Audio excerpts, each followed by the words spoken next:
Hey y'all, good morning. It's Sunday morning. It's May 22nd, and I'm Rachel. I'm on the Gulf Coast in Alabama, and I garden in zone 9A. And I'm mostly gardening for butterflies.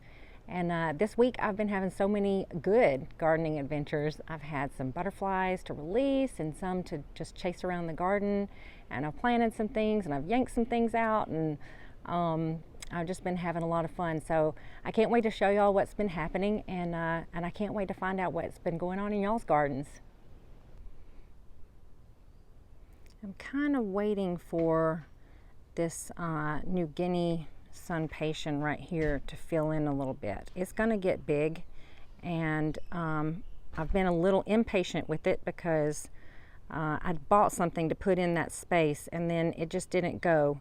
So I'm waiting for that to pop out, and then this Penta will bloom soon and be the same as that Penta over there. So I'm just going to give this a little bit more time to have a little more symmetry, because there's also a New Guinea impatient in there. It's just small and it doesn't have any blooms on it. But the bees, the honeybees, have been just buzzing around, loving on the salvia and the agastache. And look at this James Galway rose. I'm going to get in close for you to see it. Isn't it just so pretty? I'm loving that.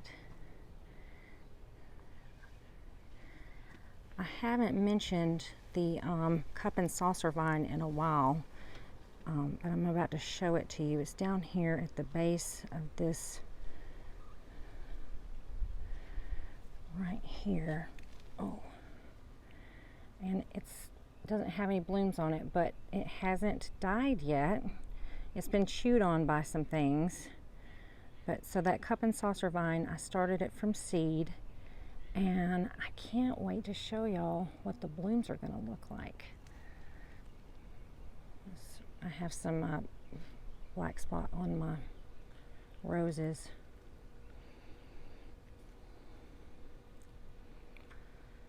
But I had to yank some things out, and I felt like I kind of made a mistake. This was yesterday afternoon. I'm going to show it to you. But I'm enjoying having the hydrangeas emerging, if that's what you call it. Let's come in here. Yesterday afternoon, I came in here, and some of the agastache is starting to get kind of yellowed. You can see the yellow leaves on it right there. And it was just looking sad. And even though the honeybees have been really loving it, I thought, I'm going to pull out some of these. And then these are the pots that I bought for the front.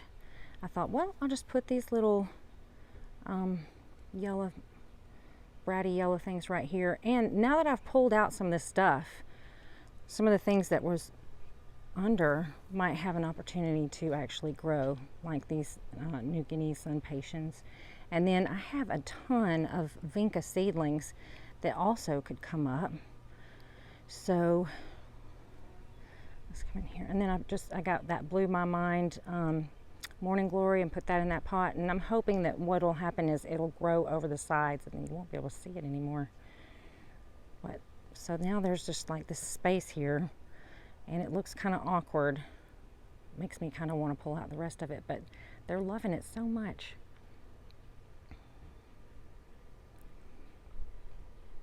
I'm going to show you all this Monarda. It's finally blooming, and I was hoping that the Stokes Aster would bloom right along with it, but it's just not coming out yet. But this is the Bee Balm Monarda. Isn't that beautiful? If y'all have an opportunity to grow some, get it, because it's just really cool. It's a cool plant.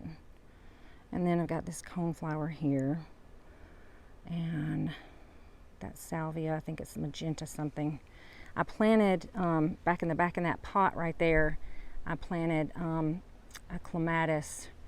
I hope it'll do well. I didn't even take the tags off of it yet because I need to read more about it, but I put it in a kind of space that is not going to get a ton of sun. It will get some, but I think it needs to have a little bit of protection here When I talked to the people at the nursery, they felt like that could help. So we'll see if that works, because I just haven't had a lot of good luck with clematis. I want it so much, and it doesn't seem to want to live here. not in the conditions that I give it. So I'm going to keep trying. I don't want to give up. I was going to show y'all this view. Oh, the sun came out.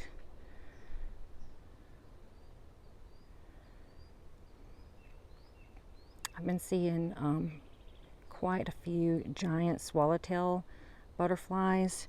So I've been looking at my citrus trees, trying to see if I can find some eggs. And I haven't seen any caterpillars or eggs yet. But I can't wait to raise some so that I can show y'all how to do it. I do have a video about that, and I could add a link somehow. I got to figure out how to do that, but so that y'all could see how to raise giant swallowtail caterpillars. I wanted to show y'all back here, back behind the agastache, how huge the Artemisia has gotten. Artemisia is this gray-green plant right here. Isn't it just so pretty? I'm loving it so much, and I want to get more of them. The sun patient right there seems to be doing well, and this one does too. Luckily, because they've been, dug up around by the armadillos. And then I've got this black and blue salvia over here, and this is that Mexican bush sage. And here is the Amistad salvia right here. So all this, I don't think the Artemisia will grow tall, but the other things will. And look at this. This morning glory's is getting out of control. And down here, they haven't been dug up yet. These are the blue butterfly pea vines, and I'm hoping that they'll grow up that dead plum tree also. It's just going to be a ton of different vines.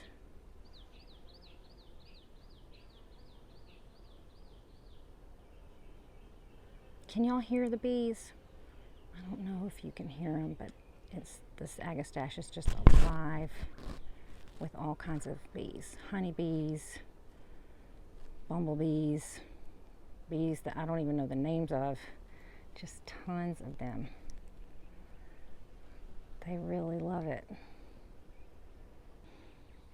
I was going to talk a little bit about kind of what inspires me, why the circle garden is the way it is. Now, I have really been forced to rearrange things. This isn't how I really wanted it to be, because I had to encircle it with all these pots to keep the armadillos out, and it has worked. They have stayed out. But I've been reading British gardening magazines, and I love the way they always want to have something that's frothy and moves in the wind and has movement. Carol Klein, she's especially, I think, a proponent of that. And before I started reading British magazines, gardening magazines, I wanted to just have clumps of color and in a pattern, and I just love having things to be just kind of wild now, wild and free, and when the wind blows, it has movement to it. It's not, oh, there goes the wind right there. And it's just, I just like that so much. But the place where I read a lot of my gardening magazines is on CameliaNet. It is through the library cooperative of Alabama. But you could probably get those magazines yourself from your library, because I think everybody uses Libby now. And Libby is like an online resource that libraries offer to patrons now. So check it out, because there are some really great gardening magazines, and even American ones. There's Horticulture and Garden Gate, but I like the Australian ones and the British ones. And one thing that's kind of annoying, though, of course they're going to talk about plants that I can't grow here. But then what was funny is on Gardener's World this past week, they were talking about plants that they grow as houseplants.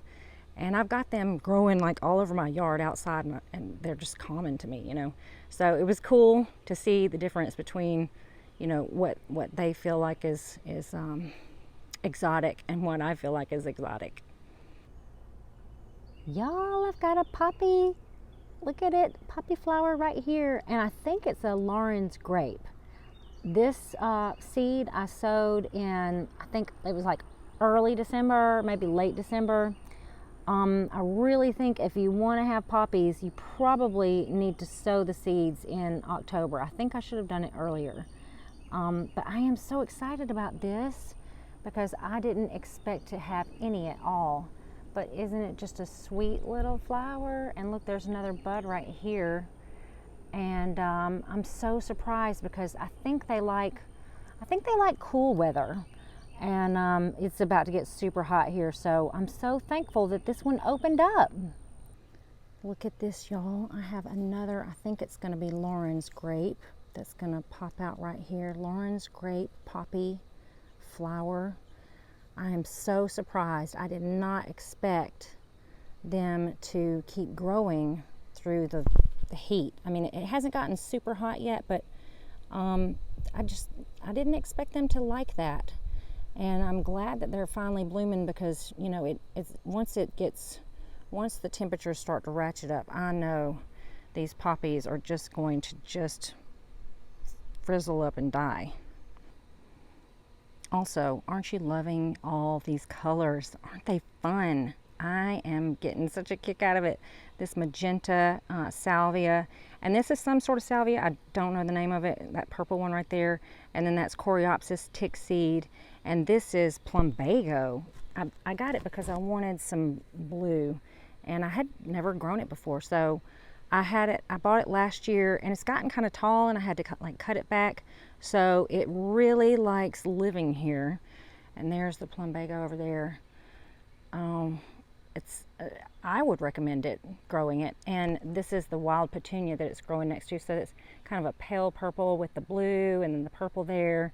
And it's just a riot of crazy color. And it's here's that Gara.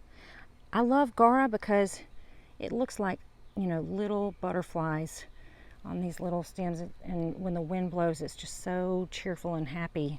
And then that purple right there is Verbena bonariensis. That's something that they grow a lot in British gardens. I mean, just every time you turn around, they're like, Verbena bonariensis, I can't say it now. Well, anyway, they're always talking about it. And there's that false monk flower, whatever that is, I can't remember now. And I've still got a little bit of lemon balm right here. I left some in, but it's not the lemon balm show anymore, thank God. So I'm going to deadhead this Choreopsis, and the principle is the same as it is like when you're deadheading like dahlia. So the buds, before they have burst, they're round like this, right there. And then after they have bloomed, they're kind of pointy, and well, there's this one right here, and I just come along and I just pop it off, and I throw them around because I think, you know, I mean, they might sprout some more. These seeds may be viable, I don't know. So sometimes I just spread them around and hope that they'll come up. And it's really a pretty morning in the garden right now.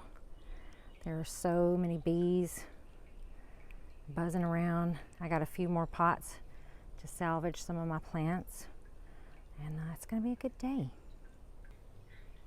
On the Choreopsis, the one on the left is a spent one, and the one on the right is just about to burst. So the spent one is pointy, and the one that's about to bloom is round. I've got an eastern, ooh, oops, it just emerged. This is the butterfly that whose chrysalis, let's see, I had saved since the winter, and it just emerged. it's super early in the morning, and oh golly, come here, weirdo. Oh yeah. Oh. This is not how this is supposed to work. Okay, so oops. Oh, all right. So this eastern black swallowtail just emerged. This is Thursday. It's 8 o'clock in the morning. It's May 19th, and this is the chrysalis that I had in the top of the container. Oh, this thing is really active. I'm going to put it on this curled leaf parsley so that, well, there, okay. So that it'll know where it needs to come back and lay some eggs.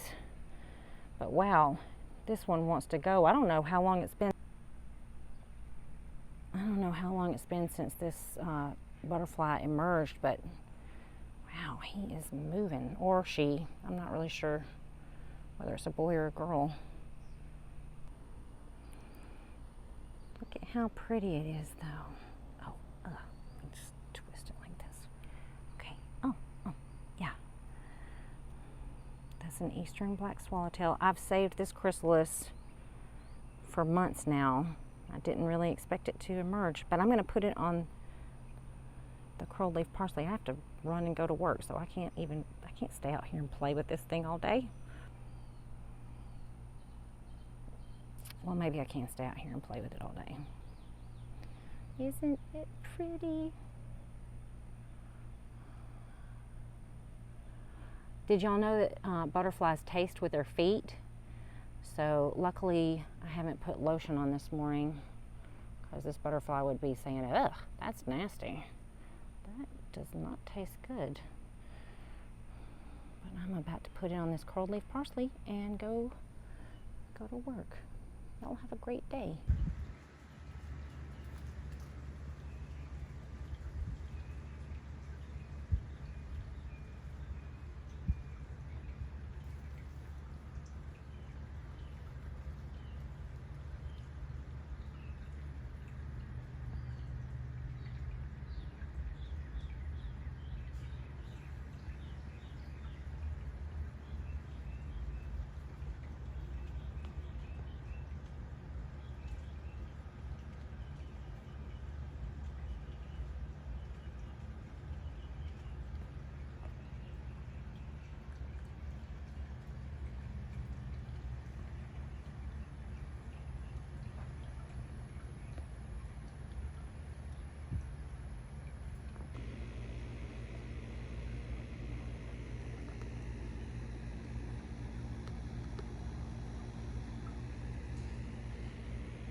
This is the first time I've grown this basil, and I like it so much. Look at how it's a perfect mound. Is that not sweet?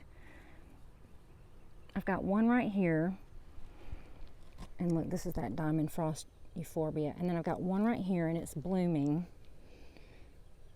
I love the smell of it. Oh, y'all, I gotta get some more basil. And then this pineapple mint is starting to flower out. Now this is pineapple sage. It just happened to be in the pot when I put the pineapple mint in here. So it's kind of funny, I got two different pineapples, so I can really test the difference between the scents. And I got to tell you, the pineapple sage is way better smelling than the pineapple mint. This is like the only terracotta pot that I have. I would not recommend using terracotta down here unless you're putting something that loves to be super dry in it, which, you know what, maybe putting lavender in a terracotta pot would be the thing, because terracotta, it seems to just soak up, you know, all the moisture, and it gets so dry. And look, this thing is not happy like right now, and I'm feeling it, and it's really dry in there, and I watered it like last night, so poor little thing. It's got to stay in the pot. Look at that, it's trying to escape already.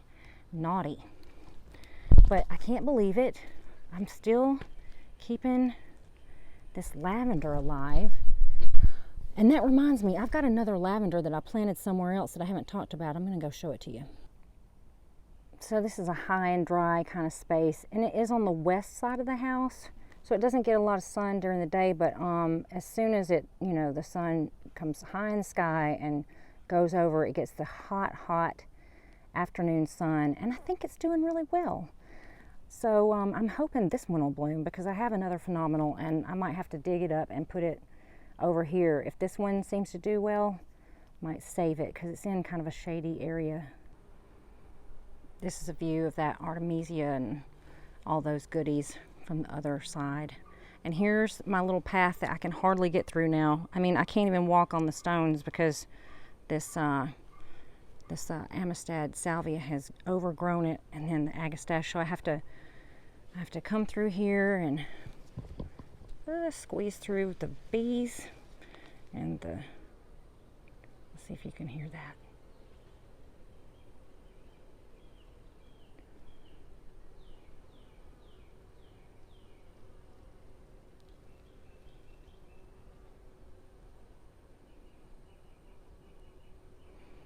Much activity. I can't remember what this is called. It was some kind of, I think, African daisy, and I love the colors on it. Oh, it's gorgeous, and look how massive this thing has gotten. I've got 2 more of these planted in like small quarters, so I'm probably going to need to move them. But I think this is about to have blooms all over it, and it just feels like really hardy, and it looks like it's sharp, but it's not. I mean, it looks like those are stickers, but see how massive that thing is? I really like it a lot. So I'm really surprised at how well it's done right here. I may move the other 2 over here and have like a little hedge of them, but I may have to put them in a pot because I couldn't stand it if they got dug up. That would just hurt me. These Coleus are Coleus that I started from seeds. So if I could start them from seed, then you definitely can. I did not know how easy they were to start from seeds. And I've had some kind of planted around the garden. I had to go rescue them, and I put a few in here. Coleus gets really big. If it is happy where it is, and I've grown some in this kind of spot right here where it gets a little bit shady in the afternoon, man, they can grow like 3 or 4 feet tall, and they do love to grow.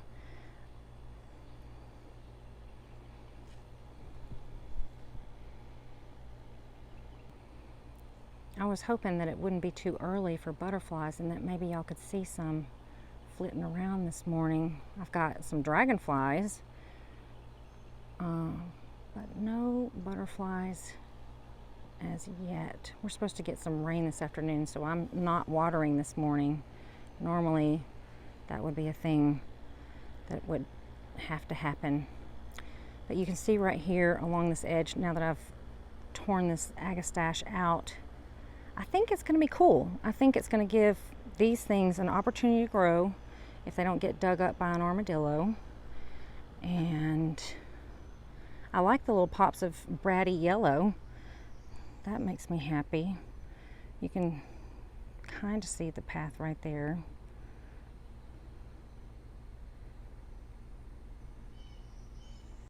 So it's just going to show you this one on the edge. I mean, just how small it is. How small of a little, well, I've got a bunch of them. Let's pull this one up. Let's show you how small of a piece it can grow a new plant from. Look at that. Is that not insane? And I have got hundreds of baby elephant ears coming up right here just from little pieces of nothing. So this is going to take me quite some time to rip them out. I mean, I would almost even call that invasive. Because it's like, if I left it to grow, it would just grow a forest of elephant ears under this lemon tree. So be very careful when you're planting elephant ears. If you don't want them, you know, if you don't want them to take over, do something like maybe put them in a container. This little piece of root right here was left behind when I was cleaning out the elephant ears, and this whole plant grew from it. So anytime you're cleaning out elephant ears, you need to take the whole thing out. You need to make sure you take every little bit, because every little piece that gets broken off will turn into another plant unless that's what you want. I mean, if you want your whole yard to be full of elephant ears, then they're super easy to propagate. I found this rogue elephant ear, and I just put it right here because I didn't have time to throw it away. Look at it. Look how perfect it is. And people are growing that as a houseplant, and because they can't grow it outside, and I have too many of them. It's rather a shame. I think my corn may be big enough to harvest, and I think when the tassels turn brown, that means, you know, that either it's can be harvested or it's near being able to be harvested. I mean, that's rather large right there. So some of it's like that. Some of the other ones could use a little bit more time. I gotta show you this weird plant because months and months ago I planted some radishes, and then this thing grew up, and let's see if you can see these flowers. See these flowers? I was like, what are these flowers? What are these weird seed pods? And my gardening magazines this week, they must have really wanted me to know this, because in 2 or 3 different ones it had pictures of this, and it was like radish pods. So now I know what it is. I can save these seeds and grow more radishes next year. Although I discovered when I grew the radishes, I'm not a fan of radishes. I don't actually like them. I thought that I was going to, but they're just ick. They're not my favorite. I didn't want to just eat them raw from the garden, and you know, that's what I like to do. So I'm probably going to give these seeds to friends. This is the area that I crawled around in yesterday and pulled out all of the elephant ears that were growing under the lemon tree. This is also the area, you know, that the 6-foot-long snake was slithering through. So maybe he will have less of an opportunity to hide in here. Although, I mean, that lemon balm is going crazy, and it is ultra thick. But I like it. I'm not mad at it. I'm really enjoying it, and I'm really enjoying these forget-me-nots that I just threw the seeds out. That's what I like. I like for flowers to want to grow so much that all you got to do is throw some seeds out and they just get on with it. And these really did. Aren't they just sweet? So sweet. And this is a Desdemona rose. Isn't it just lovely? So many buds about to pop out. My roses do have black spot, and I'm really looking forward to learning about how to grow roses from, I think her name is Houston Roses, or Roses in Houston, and she's got a blog, and she talks all about how she grows roses without using any pesticides, and hers looks so incredible. So I can't wait to learn all the secrets from her and implement them. She doesn't spray anything, so I cannot wait to find out. She's doing it in like segments, so next year hopefully this will be a transformed area. And look at this, I have some blooms on my Plumeria. They smell incredible. This Plumeria, it's amazing that it has survived, because this is the one, it's in a pot, and I bring it into the potting shed in the winter.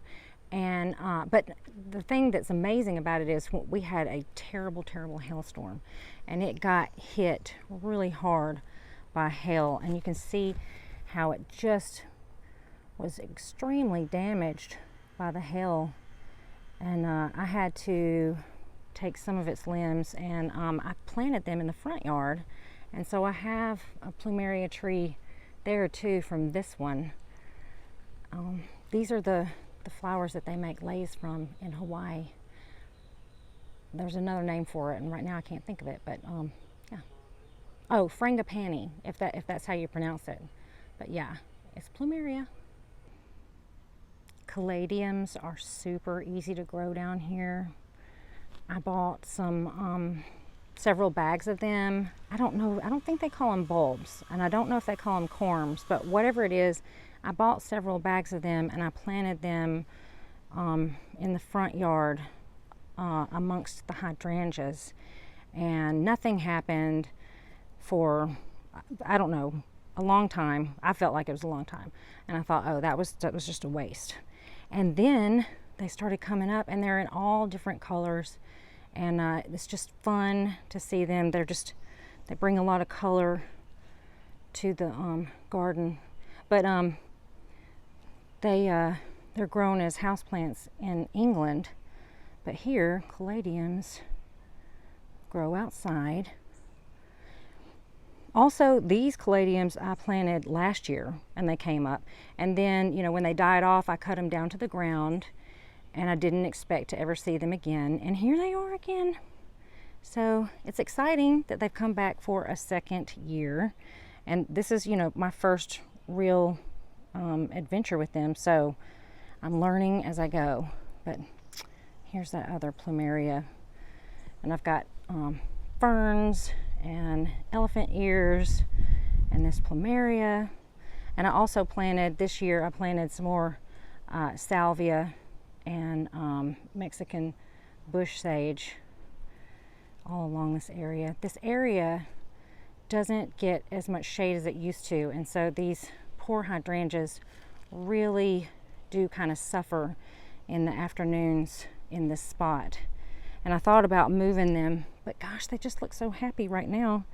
In the summer they won't. They surely will not. And this is the front yard. It's looking really crazy because I just threw zinnia seeds out, and then of course the agastache came back from last year, and it's just a crazy jumble of color, and I love it. I mean, and the butterflies love it. In fact, they come here almost more than they do the backyard where there's the actual butterfly garden. Look at this zinnia. Let's see if you can see the color. Isn't that just a lovely kind of salmon color? I'm really enjoying it. I'm going to save those seeds for sure. But this fountain grass right here, I think I originally had 2 of them, and I dug them up and cut them in half, and then I spread them out, and so now I've got 4. And then by the end of the season, I'm going to need to dig them up and cut them in half and do them again. But it's kind of a weird, they're kind of dark, and they kind of make a hole in the yard, like a dark, you know, shadow in the yard. And it's kind of strange for them to be in a line like that. But I'm going to do a lot more work in the front yard whenever I get the backyard fixed just the way I want it. Oh, let me show you this. This is another neat zinnia. Look at the color. See how it's lighter in the center and then darker on the edges? I don't recall like planting that. So, oh, and then in the front yard, that's also where I have all my passion flower vine growing, and I let it get out of control. It will overtake everything, and the reason why is I never have enough of it. And this passion flower vine, this is for the Gulf fritillaries, and I want to have clouds of Gulf fritillaries. So I'm letting this grow like crazy. And the vinca, it stayed, it kept growing, you know, all winter. And so that's why it's kind of luxurious right now. And this is that woodland phlox. I have a ton of it, and it smells so good. And I just let it spread, the woodland phlox spread. And then this is twin flower right here. I have kind of like a carpet of twin flower, and it's a larval host plant. I think it's a larval host plant for like buckeye butterflies, and I haven't seen any buckeye butterflies recently. I've got some ginger and turmeric and a big rosemary. Look at this darling lizard. He's just so cute. He just doesn't like being stalked by me. He's like, leave me alone, lady. I'm trying to have some breakfast. But isn't he cute? They love living on the canna lilies. The canna lilies they've always got either tree frogs on them or lizards on them. And you can see that this castor bean is getting bigger and bigger. This is ginger right here, and the flowers are starting to fade, but they were really pretty. So I've got elephant ear, ginger, castor bean all in one pot. It's going to get a little crowded and crazy. And then this red orange stuff, that's that tropical milkweed. So yeah, the front yard is a little more tropical and a lot less British garden-y looking. Thank y'all so much for joining me in my garden today and on my gardening adventures, and I hope y'all have a lot of really awesome ones this week. And I can't wait to find out what's happening in your gardens. So I'll see y'all next week. Thanks. Bye.